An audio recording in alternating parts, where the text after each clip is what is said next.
Stop kidding yourself. That cozy setup where you work from your sofa isn't a lifestyle choice. It's a recipe for chronic back pain and a dying career. Most people think a small apartment means you're destined to have your laptop permanently glued to your dining table, creating a messy blur between your lunch and your spreadsheets. We see these minimalist Pinterest offices that are basically just a white desk in a 50 square meter empty room. That's not reality. That's a furniture showroom. We're not just looking at pretty pictures, we're figuring out why most people get this wrong and how to actually fit a powerhouse workspace into a shoebox. Think of your small apartment office like a space station. In orbit, every square centimeter is life support. If a tool doesn't have a specific coordinate, it's just floating debris that's eventually going to crash into your productivity. You don't need a room, you need a highly calibrated station. Idea 1. The window perch, the natural high layout. A slim, light oak desk placed directly against a window. It uses the view as the decor, keeping the desk surface completely empty except for the essentials. Placing your station perpendicular to a window maximizes vitamin D and uses dead space that's usually ignored because of curtains. Screen glare is the enemy here. If you don't have the right blinds, you'll spend half the day squinting like you're looking at the sun. Natural light keeps you from becoming a basement-dwelling hermit, which significantly boosts your property's livability vibe if you ever rent it out. Please, stop putting giant monsteras right in front of the window. You're trying to write emails, not start a botanical garden in your line of sight. Idea 2. The clophis, the boundary master.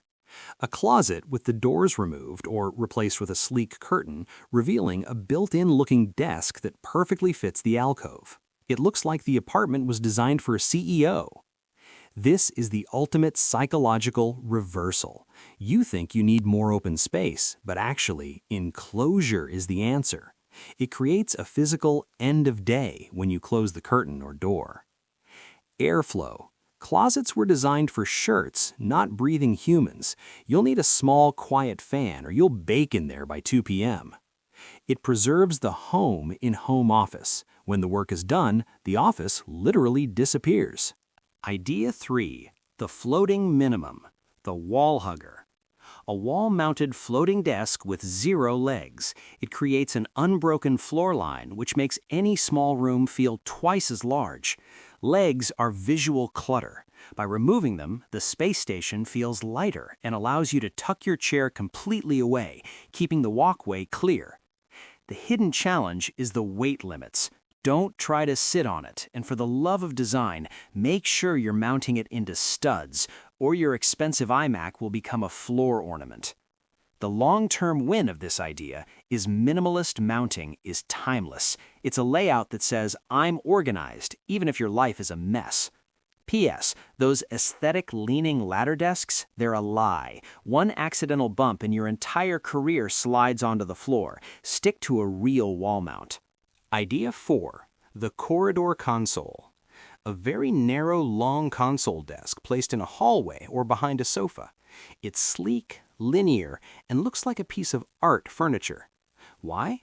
Because it utilizes the highway of your apartment. If your hallway is wide enough, it's a wasted resource. The hidden challenge here is the elbow room. You can't be a sprawler. This is for the digital minimalist who only needs a laptop and a notebook. The long-term win, it teaches you the discipline of less is more. You can't hoard clutter on a 40-centimeter deep desk. Practicality score, 6 out of 10. Great for studio apartments, bad for gamers. Idea 5. Small is really enough. You probably think you need a massive L-shaped desk to be productive. You don't. You're not a 1990s stockbroker. A smaller, well-curated surface forces you to digitize your mess and focus on the task at hand. Your apartment is your space station.